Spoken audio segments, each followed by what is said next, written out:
What's good, y'all? It's your boy Jay back at it again. Today we got The Renaissance Man, an antidote to self-improvement by Odyssey. And without further ado, let's just get right into it. Modern self-improvement is lost, but we don't need it.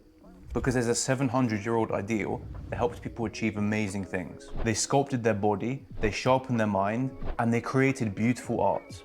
These were the Renaissance men. The problem with self-improvement was that it began with good intentions, but then it devolved. It became shallow, vain, maybe even cultish.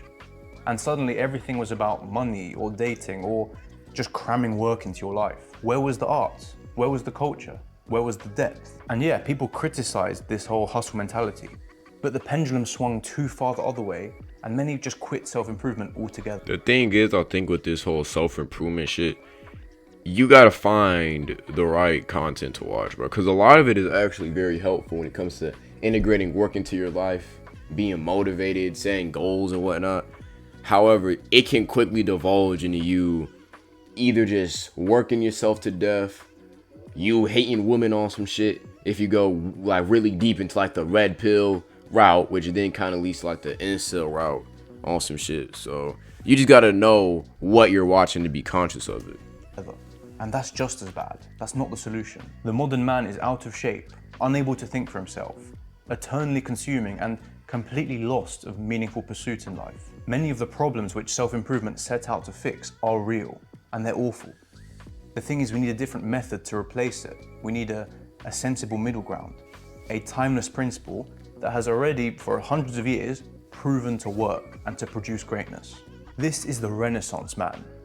Not woman, but not man either, really, because this is an ideal. It's open to everyone, man or woman. It's the idea of the polymath, the one of many skills, the one full of curiosity and imagination and excellence in all areas. This is the ideal that produced Da Vinci, or Theodore Roosevelt, or Benjamin Franklin, and countless more. Countless of these legends across history. This is what made them. So coming up, we'll look at where the Renaissance man ideal actually came from, how it evolved over time, which is really interesting, by the way, and some systems that you and I can use to actually become one. We'll look at how to become fitter and stronger, how to sharpen our minds, and how to produce things that we're proud of. So let's get straight to it. First, origins and evolution. The Renaissance may seem far away to us, but the idea of the Renaissance man, that wasn't a new idea, even back then. It has a long history that stretches way back, before Christ walked the earth. And the Renaissance itself was a revival of Greek and Roman philosophies. So to understand what the Renaissance man is and how it came about, we have to rewind to these ancient ideas which set the scene. First, we see influence from traits like kalokagathia, arete, and virtus. First, we have the ancient Greek kalokagathia, which is a combination of two words, kalos, meaning beautiful, and agathos, which means good or virtuous. And to the Greeks, this was a model of chivalry. Shit, I might take my notes off of this shit. Hold on. You know what I'm saying? This might be one of those vids where I'm not really commentating. I'm dead ass just in this vid. I'm just in this vid learning, boy. Let me get my notebook out real quick. I'm dead ass considering writing some of this shit down. I ain't gonna front. So I haven't opened this shit in a minute. You feel what I'm saying? So I'm gonna go ahead and write some of this. I'm gonna go ahead and write some of this shit down, bro. You know what I'm saying? I'm always open to learn, willing to grow on some shit. So yeah, it's 26 as I'm recording this shit.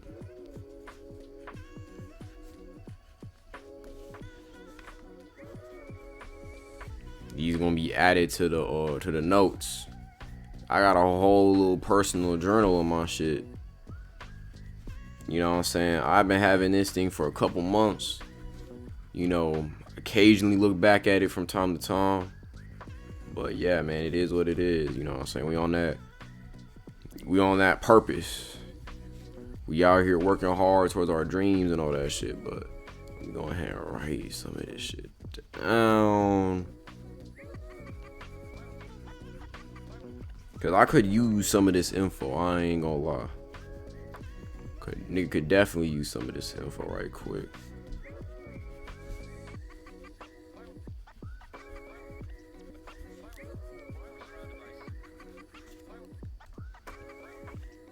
Applied to the aristocrats. It combined external beauty and inner virtue, and together they formed the perfect man, you could say. Arete is another Greek word which describes excellence, and it's applied to someone or something when they shine with their full potential, when they do exactly what they're destined to do or designed to do. Go back, gonna write that shit. I've been, you know what I'm saying? We gotta take notes. You gotta get your info up, get your knowledge up, my nigga.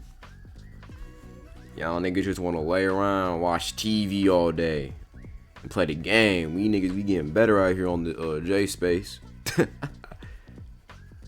On some shit. Let me just go ahead and write all that shit down. Alright, so I'm assuming that Cholacagdia, that's like inner beauty mixed with inner good. That's like morals, learning about art, etc. Arty is like you hustling, getting to your your skill set and improving your attributes, if that's what I'm hearing. When they do exactly what they're destined to do or designed to do, and when they do it well. For example, a warrior would demonstrate arete if he was strong, courageous, skilled, and loyal. But just as equally, a bowl of chicken soup could possess arete if it was warm and hearty and filling. It's a bit overdramatic, fine, but it could be applied to pretty much anything. And on the Roman side, we have virtus. Vir means man in Latin, and this is actually where we get our English word for virtue from. But our conception of virtue did not match what the early Romans read it as. To them, virtus was literally manliness. That's what it meant. This was a masculine ideal, and it was strongly connected to battle and warfighting. It would include things like strength, courage, honor, and loyalty against the empire's enemies. However, as Rome grew its boundaries and became more complex, there were fewer people involved directly in the warfighting. And so virtus, or virtue, it changed definitions to sort of accommodate that. It began to include more things other than just these masculine ideals. And it started to become more general and applicable to any good citizen. Virtus now included civic and moral values, things like intelligence, temperance, self-control, things that both men and women could have. And so it went from this distinctly masculine battle-related idea to one of a good citizen in general. And of course, this later conception of virtus is just like what we have today, virtue. Now we're getting somewhere with these, but there's still an element missing from them all. Because while they do stress balance and excellence in a way, the true Renaissance man ideal has to include some form of a universal education. That's what's missing. And that brings us to the virtues of paedia and humanitas. Paedia is a classical Greek ideal which refers to a holistic and balanced education, with the aim of making the ideal citizen. It was often combined with the term enkyklios, which means circular, all-rounded. Go ahead and write that shit down. These Greek niggas was on to something. Yeah, but I feel like a good amount of self-improvement is, some of it is rooted in this type of mindset. You know, I'll be seeing them self-improvement videos where they be talking about like the Romans and the Greeks and shit. But I feel like the point of this video is to have a form of self-improvement that isn't just about getting money and fucking hoes. That's what I'm 90% sure that this dude is trying to prevent us from doing. Cause that life just sounds like, in the long term, not fulfilling, my nigga. Cause there's only so much, you know what I'm saying, sex you can just have and, you know, cars you can buy before you want some more fulfilling in your life. I ain't gonna front.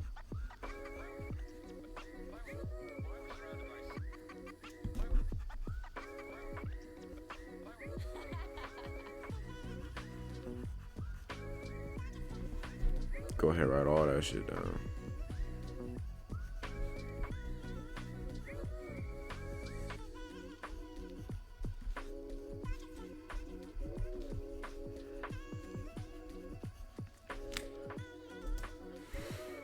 And it was used here because this style of education was indeed general and comprehensive. Think of it like a circle wrapping up all of these different subjects and then combining them in this holistic idea of an education. And this is even cooler. When you combine enkyklios and paedia, you get enkyklios paedia. And that may sound familiar to you as an English speaker. Enkyklios paedia, encyclopedia.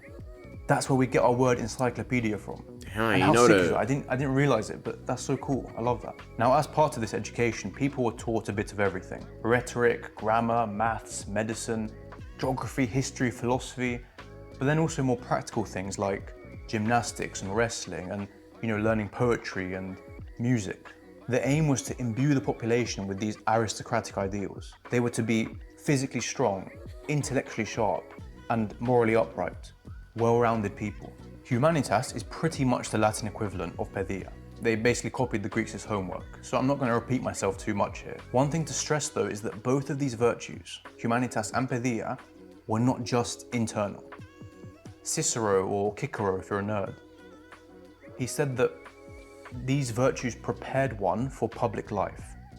They trained them so that they could serve the community and do their part in the nation, while also, of course, having a meaningful private life. In a sense, these were philanthropic values.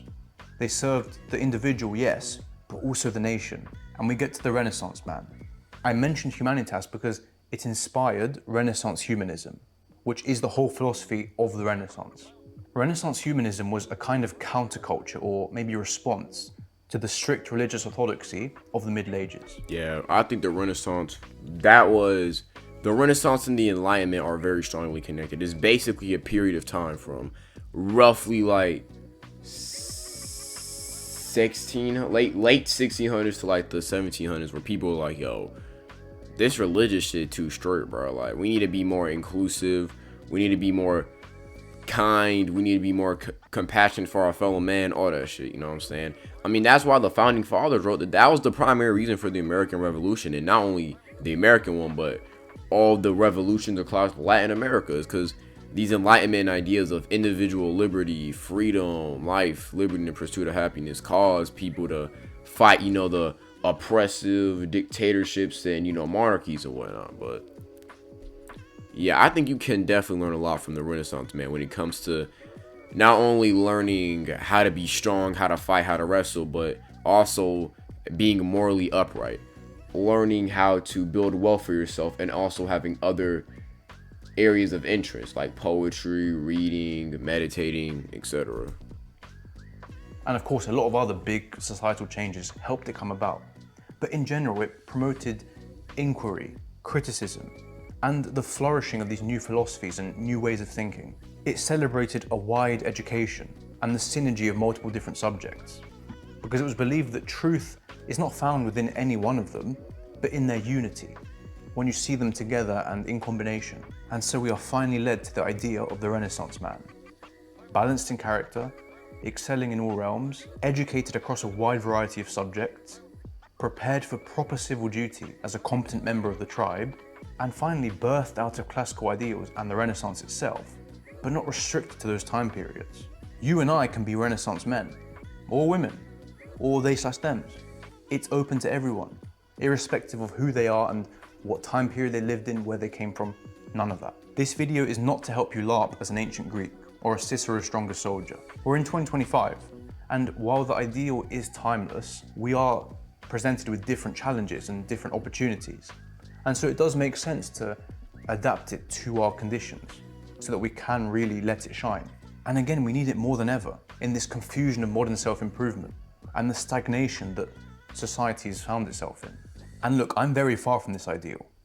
I'm a victim of the problems I talked about. And I'm not framing myself as the perfect role model to follow or the Renaissance man. I'm not. Just like you, I'm on the road, I'm trying, I'm learning things, and the least I can do, hopefully, here is share some of what I've learned and some of what you might find helpful. And of course, I expect to learn a lot from you as well in the comments and in emails, so feel free. Part of being a Renaissance man is curiosity, a thirst for new skills, and the desire to constantly learn something new. And that's why I'm glad to say that Skillshare is sponsoring this video. Yo, W sponsorship. Hey, I ain't gonna lie. I respect the smoothness of the sponsorship and whatnot. But we gotta move on. I say that being a Renaissance man is easy. There's so much out there. There's gyms, libraries, the internet. We have all of it. And yet there is so much more bullshit today that holds us back from that. And I'm not saying it's not our responsibility, of course it is, but I also think it's easier and harder because do you have more access to like I'm gonna probably paraphrase what he said, but you have so much more access to wealth, knowledge. I mean, you could order any book you want or desire off Amazon or eBay. There is a gym, a calisthenics park somewhere near you if you live in even like an urban area. Even if you live in like a farm area, if you have like wood, hay mills, and a good amount of land, you can get jacked off just doing strongman training and cardio, right? However, there is so much distract. I feel like back in the day, you had nothing better to do than to do that shit, because you didn't have phones, you didn't have TV, you didn't have really technology, and life wasn't as comfortable back then, right? You didn't have all the shoes, the comfy beds. You basically had, like, if you wanted to just dick around, like, most you could do was look at the sky, watch animals run in the field and meadows and whatnot. You didn't have really any other options for entertainment. But nowadays you got TVs, movies, shows. You basically have an infinite access of entertainment at your disposal. You really, like, it's so easy to just get sidetracked. Like, imagine you come home from school, right? Instead of hopping on, you know what I'm saying, doing your homework, you turn on the TV and lay down. Next thing you know, it's already been 3 hours, my nigga. You've got none done. Like, it is that easy. It is that easy to get distracted. We have to recognize that despite the resources we have, there are new challenges, new things to pull us off the path, new temptations, new struggles and difficulties. There's more to get addicted to, there's more to hurt our mind, there's more to tempt us off that path. And our careers don't offer much either. Many people feel restricted by their specialization. Yeah, many people feel restricted by specialization, AI, a lot of jobs. People are struggling to find jobs, and a lot of jobs they do finally get, they're not paying them well, or at least not well enough to accommodate for the expenses of living in like an urban area, right? Especially if you live in like a major city like Dallas, LA, New York, Chicago. A lot of these people are struggling, money. And it also doesn't help that a lot of these people, they go home from their jobs and they just entertain themselves with the distractions and shit without really building anything on top of that. So now they're just stuck in this dead end space.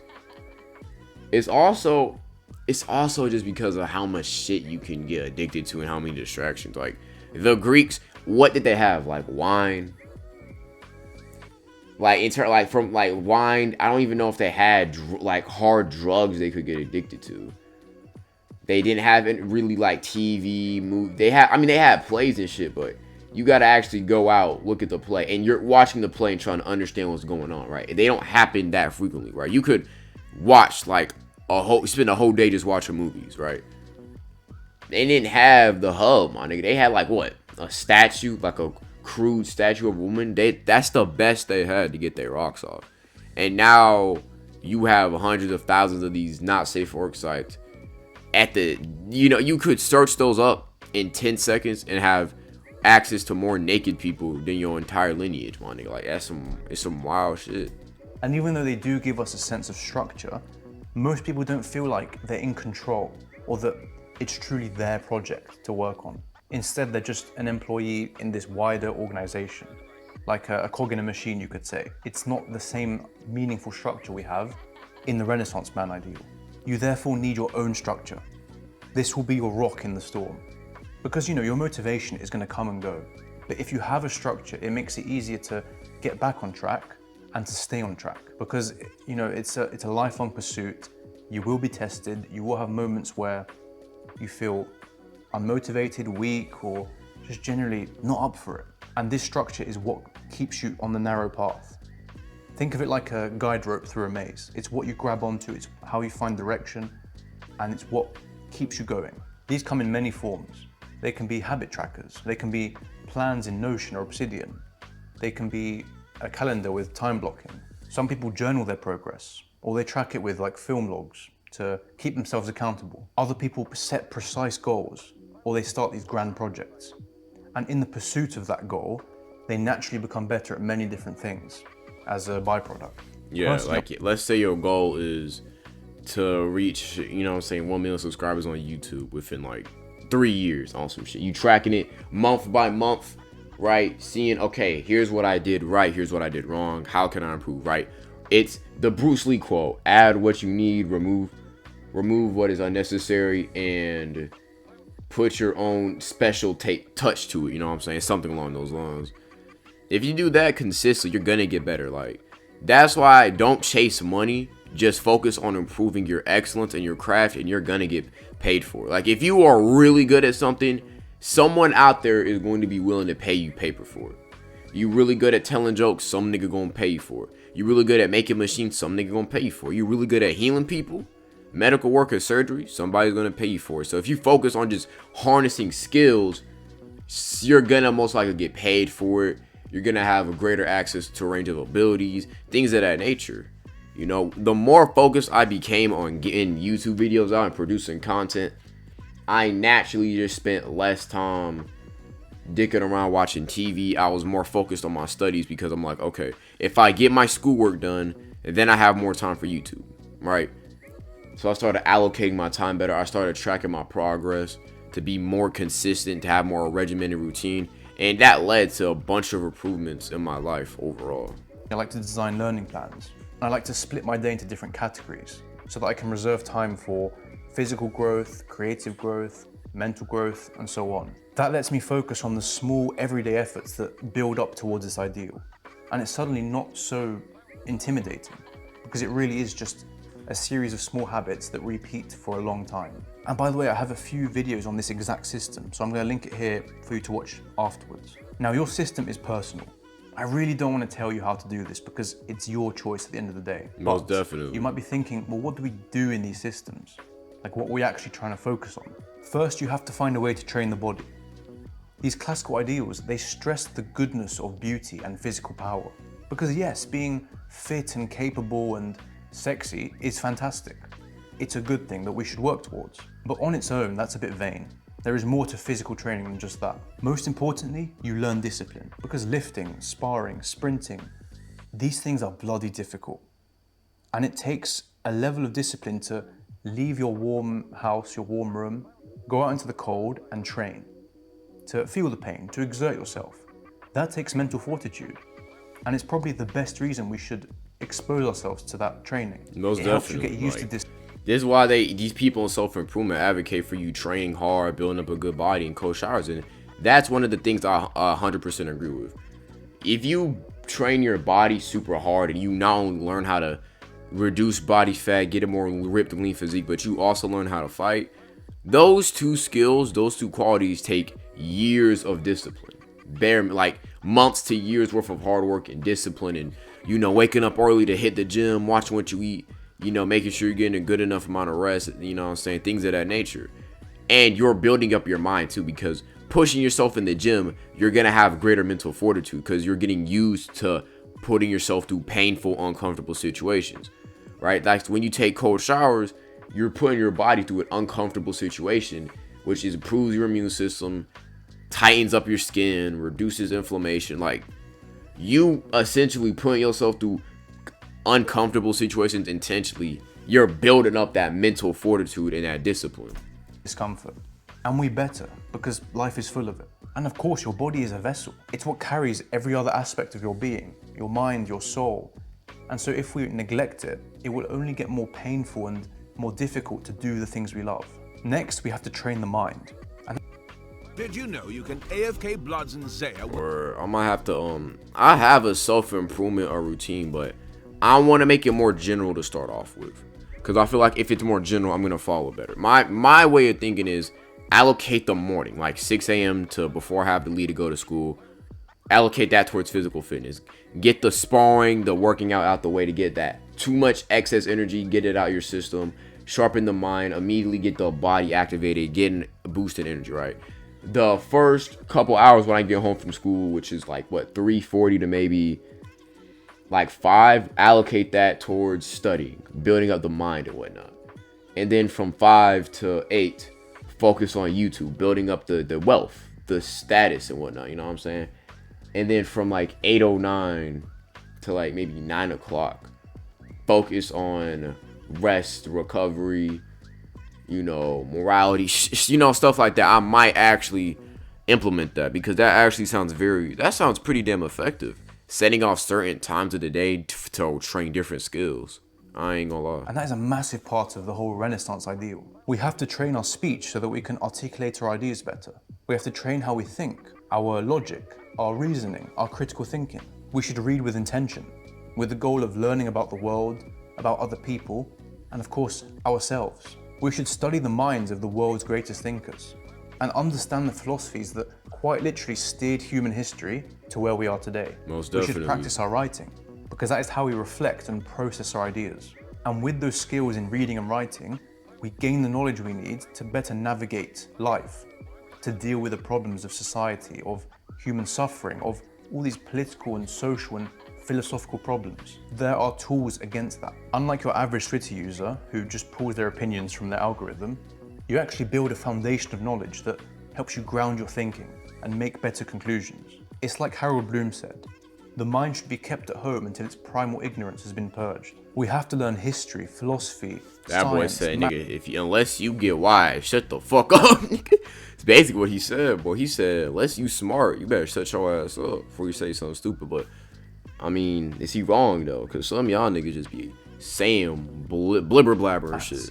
the classics, language, all of these different things which give us that bedrock. Now, of course, it doesn't have to be everything. Like, we have our preferences here, but in general, we should strive for that balance and that well-roundedness. And then, as Cicero suggested, we should train our oration so that we can better communicate those ideas and hopefully use them in service of the nation or the community or anyone close to you, your loved ones, whoever. Next up is the creative side of man. We should learn to appreciate art because it's what keeps us connected to our heritage and our culture. And when we value something like that, we are in a better position to both preserve it and to improve on it. Appreciating art also trains our taste. And in general, it makes life more interesting. Because we're not talking about just paintings here. This is all of the media which makes us human. It's our movies, it's our music, it's our literature. It's all of these little crafts which give life its soul. Enjoying art also helps you produce your own. Because at some point we need to stop endlessly consuming and start creating something. Definitely. Now you can express yourself through any medium of your choosing, but the point is it becomes a way to slow down and to reflect and to look into yourself and to somehow bring that out into reality and make your mark in the world. You learn a valuable new skill.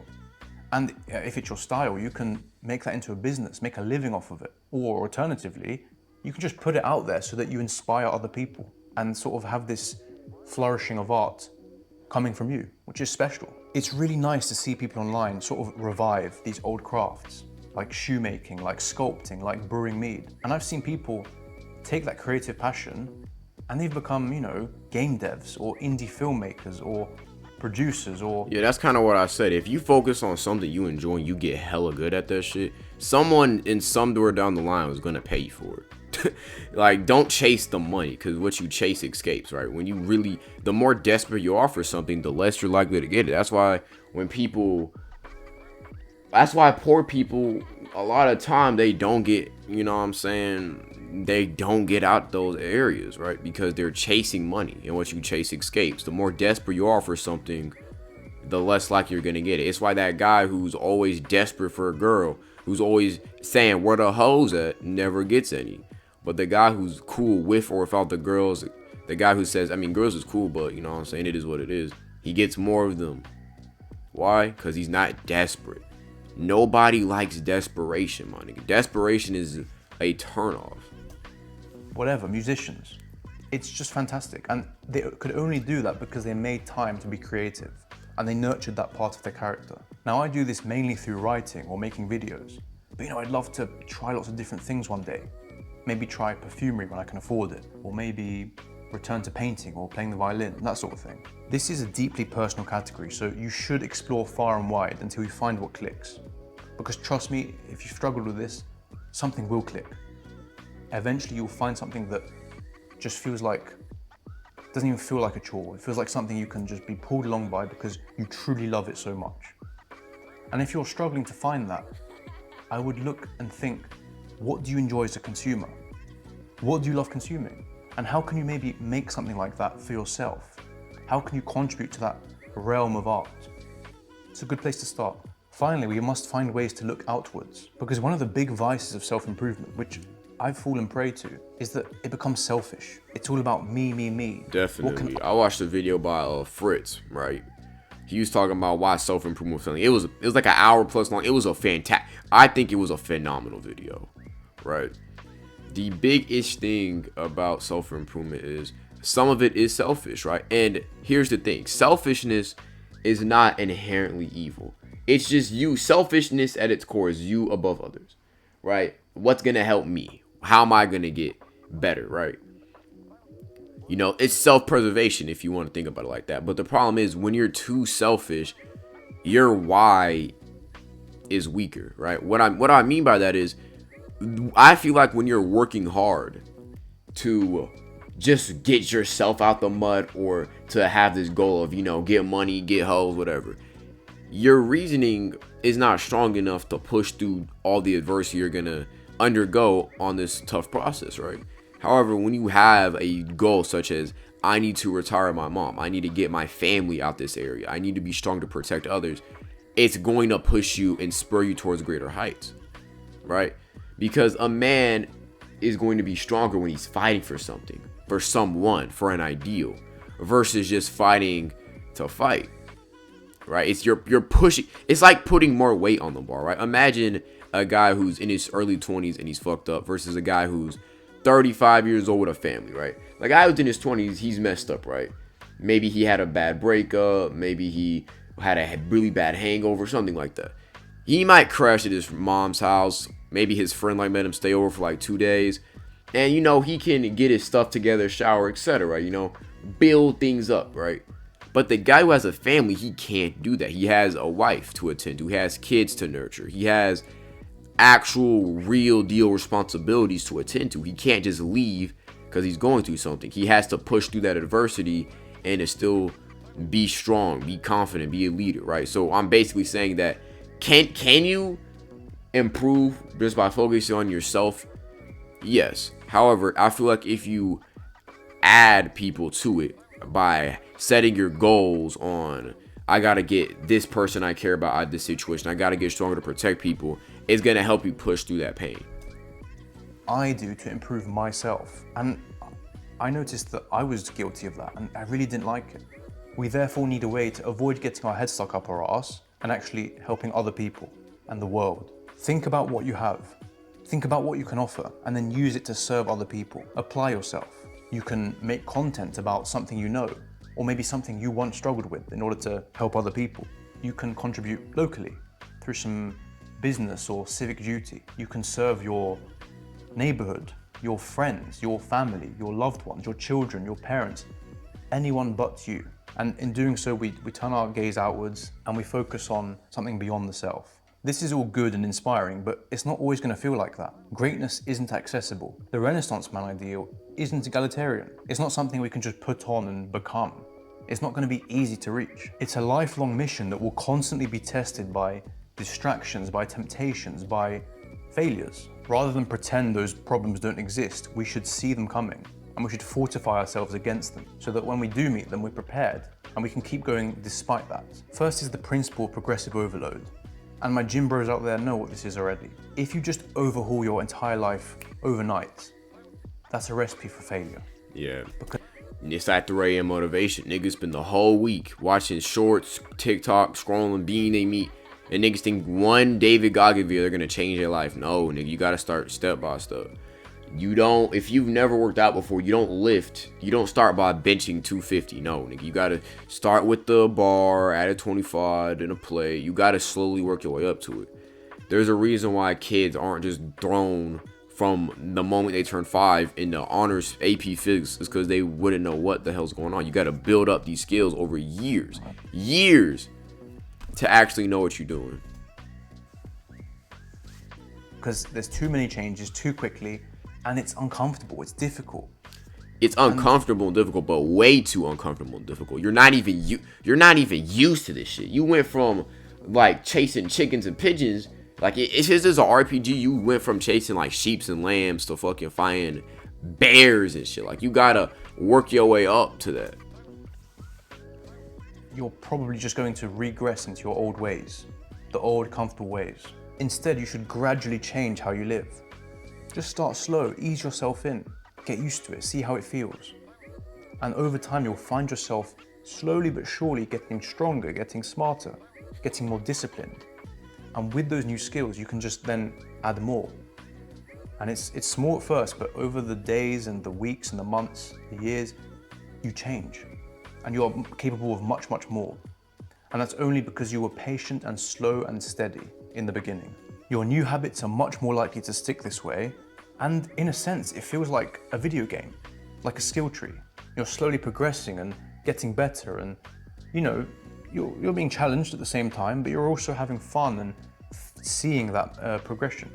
We mentioned the system already, but if you can find a way to do this with other people, that is brilliant. And most likely this will be with your friends or through a club, or maybe your girlfriend, boyfriend, spouse, whatever. It's accountability. And it's very motivating to see other people put the effort in. And in a sense, you build up off of each other. You push each other higher. You have this sense of rivalry and competition. And if you've ever been in an environment like this, you'll know just how much more you can do than if it's on your own. And of course, you learn quicker from other people. They can call out your bullshit. They can call out your mistakes. They can give you tips, pointers, advice, and a sense, again, of spirit, of competition, of forward, upwards movement. So if you can, find people in real life. Online works too, but find people.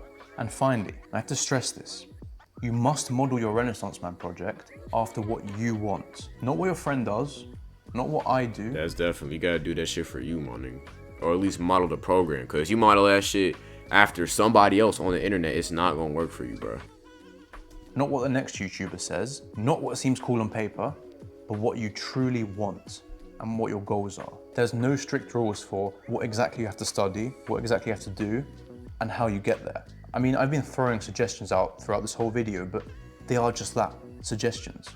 They're just pointers or ideas for you to get started. But you have to really go through the process of finding what works for you, what you enjoy, so you can keep going, and what makes sense in your mind. Because we're all a bit weird in our own way, and what works for me may just be weird to you or outlandish, and vice versa.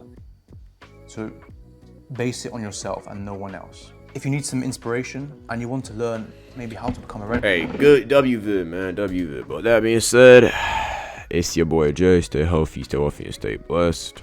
And I'm out.